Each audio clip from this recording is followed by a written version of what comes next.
Last year, we all saw this incredible movie, Bohemian Rhapsody. And if you think about it, this was about 45 years ago when he made that song, when he started performing. And Freddie Mercury actually redefined many, many aspects of the music industry.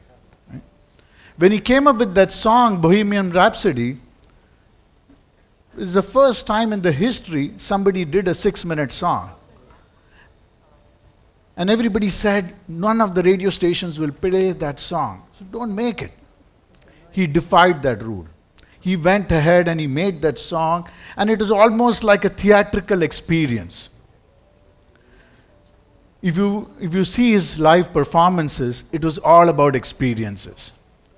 And that's why we remember Freddie Mercury even today, 45 years later.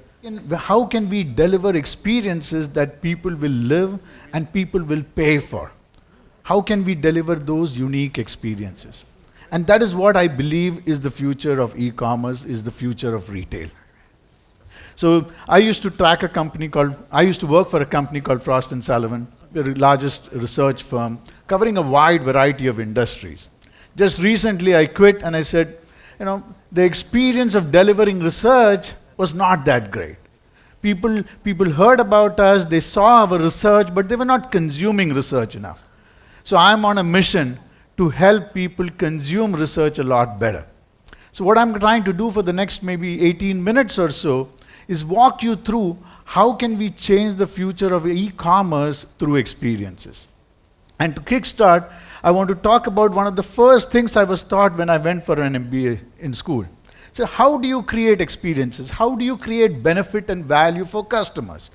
So my professor taught me that benefits for the customer can be classified into 3 major categories. One is economic value. I got to give something of value so that the person gets an economic value from it. It is cheaper, it is better, it makes him more productive. Right? Second is functional value. Let's take away the friction. Let's take away the friction that the customer is facing, and therefore he will come to me. And finally is about psychological value, because you don't remember Freddie Mercury because he made the cheapest music, right? 45 years later, you remember him because of the way he made everybody feel in that audience. So if you think about the e-commerce industry or the retail industry, we started off by saying, hey, let's create economic value. It was all about cheaper. You can search, compare prices, and that's what it was, right? And then the evolution happened to saying, let's deliver faster, let's make it more efficient, right? So frictionless. Right? And I think we are more or less beginning to conquer that space quite well. But the future value creation will be about that psychological value. How do I connect with that customer? How do I create those outcomes for that customer? So to be able to explain that, so I say, there are 3 things that we need to study. And while I'm talking about retail today, I think the same thing will apply whether you're in automotive or energy or pharma or hospitality. To be able to deliver those experiences and prepare our businesses for the future, we need to study 3 things. One, we need to study disruptive technologies. And there are tons of these technologies. Second, we need to study business models, because what is making these disruptive technologies so powerful is that they are enabling us to create new business models, new ways of delivering value to customers, new way to extract value from the business. And the third is we see the convergence of industries. The industries that we thought we were serving are getting redefined. They're not the industries of the future. The healthcare industry is getting redefined as the wellness industry, right? And so on and so forth. So let's start with disruptive technologies. I would like to argue that if you have to survive in the future, each one of us has to be a technology company delivering education services or pharma services or automotive services or energy services. It's about how we uniquely put these technologies to create that value for the customer. And there are tons of disruptive technologies, right from big data to autonomous cars to 3D printing, etc. But to begin with is the mobile phone. We start with the mobile phone because I think we still haven't used even 1% of the full potential of the mobile phone. We still haven't used the full potential just of the mobile phone itself. And, there are other companies like Amazon who are now stretching the imagination way ahead, right? So they are talking about having a flying warehouse.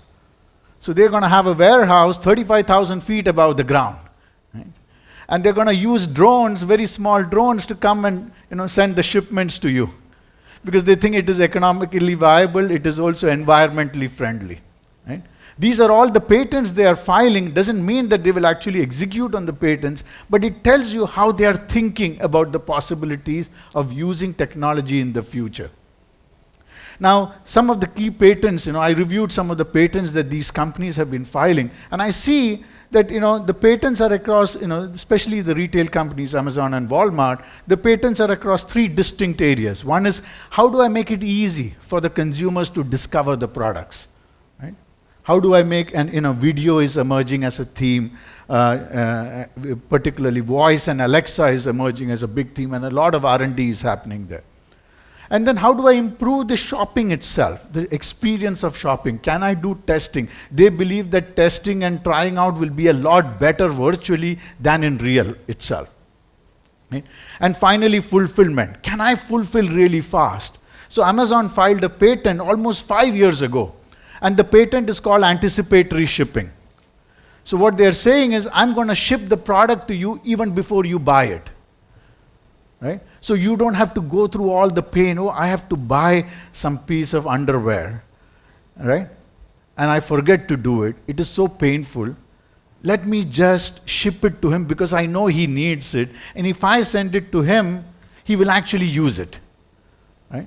So it's called anticipatory shipping. And now what we are seeing in the last year or so, that we are embedding video a lot more inside all the social channels, and video is emerging. So these are examples from China where people have now started doing shopping inside videos. And we are beginning to see that the engagement levels are going up tremendously. So this was about disruptive technologies. Let's now move on to looking at business models. Because these disruptive technologies, when combined with business models, is what creates unique value. Essentially, we see 3 distinct changes in business models, or 3 distinct premises that people are working on in business models. And I've been talking about this slide for 10 years, and I still think we are still on day 1 in implementation of these 3 distinct areas. Number 1 is everything is going towards consumption, pay as you go. Nobody wants to buy the product. It is about delivering the service. It's about the consumption. The IT industry was the first. They moved to the cloud model, and it's amazing how that industry is done well and how it has contributed to the economic growth and the creation of startups around the world. Second is the co-creation of value, which is the platforms, the creation of platforms, and now the platforms are beginning to give away to ecosystems. And finally, the third one is about personalization. How can I personalize things, right? And I talked about this example earlier. When people say, hey, my product cannot be sold as a service, I say, yeah, everything can go as a service, right? So there's a company which says, I do underwear as a service. They've customized, they personalize, they send it. So medicines can go as a service. Why should I go and buy it again and again if I really need it, and I need it? Can't you deliver it to me at the right time when I can consume it? Right? So from looking at the service part, let's go to the second point, which is about platforms, and how the platform economy is now getting, moving from just being a platform to also developing of ecosystems, right? Alibaba started as a shopping website, and you can see now, if you look at the basket of services, right from lifestyle to wealth management to education, it's an entire basket, because what they think their uniqueness is the ability to discover, the ability to manage that customer experience. And you can see as a result, the daily active users on a platform like Alibaba is growing. So now Alibaba and the Grabs of this world, they're not just platforms, they are entire end-to-end ecosystems that enable a new possibility for the future. Very soon Alibaba will be the largest bank lending to small and medium businesses in the world. Why? Because they know more about the small and medium businesses than the banks next door. They can lend to them because they understand their businesses. They can give credit in a very, very fast manner. Right? So that is the second point. And the final point is about personalization. How do we personalize and create value? And this is a company called Stitch Fix in the US. And what they have done is they say, hey, let's try and create value even in the space of fashion by personalizing it for the consumers. So what they do is, you go up on the site, you tell everything about yourself. Hey, do you have shirts that the collar never ties properly, right? That is an anomaly that exists to you. I understand you. What is your unique like in fashion? You tell me everything about yourself, and every few weeks or every few months, I will ship a few products to your house. It's not even a service contract. But over a period of time, by using artificial intelligence, machine learning, etc., they now get to know you really well. And they can start feeding you and helping you really become fashionable over a period of time. The company is now worth over $3 billion, listed in the US stock exchange. So how they've looked at personalization, service, and integrated that to create a new ecosystem. Because disruptive technologies, business models have to be integrated to deliver outcome or deliver experiences. That's where you create the maximum value. So what better example than take somebody like Amazon? Why do they make it successful? Why are they so incredibly powerful and profitable now? So when they take something like an automotive industry, they see not just as an ability to go and sell some parts in that industry. They look at the entire value chain of the industry. So now Amazon is going to redefine the automotive industry. So it starts by first, now they already have a website called Amazon Vehicles, where you can go and you can start looking at vehicles, videos of vehicles, comparing vehicles, which dealer is the nearest dealer, etc., etc. Right? Then they realized, oh, you know what, the average age of the car on the road is actually getting older and older and older. And one of the big problems consumers have is they go to the mechanic and we are dependent on the mechanic for the part. And we don't know whether the mechanic is telling us the right price or not the right price. Right? Let's change it. Let's empower the consumer to buy the parts himself. So that came up with the idea of Amazon. That came up with the idea of Amazon Garage. And they will put the nearest garages next to your house, and you work, and they get to know your vehicle. They get to know your vehicle better and better over a period of time so that they can even predictively manage your vehicle. Then they said, hey, people spend a lot of time in the car. Why not use Alexa there? Right? So they have Alexa voice now integrated into the car. Right? And through Alexa voice and Alexa Eco voice, they have now a range of partners who are developing applications on top of it, because if you're spending an hour and a half in the car every day, that's a great opportunity to connect with the customer, sell him something, meet his need, provide him some experiences. Finally, the latest thing that they did almost less than a year ago is called Amazon Key, or in-car delivery. So you don't need to now get your products delivered to your house. You can deliver it to your car. Right?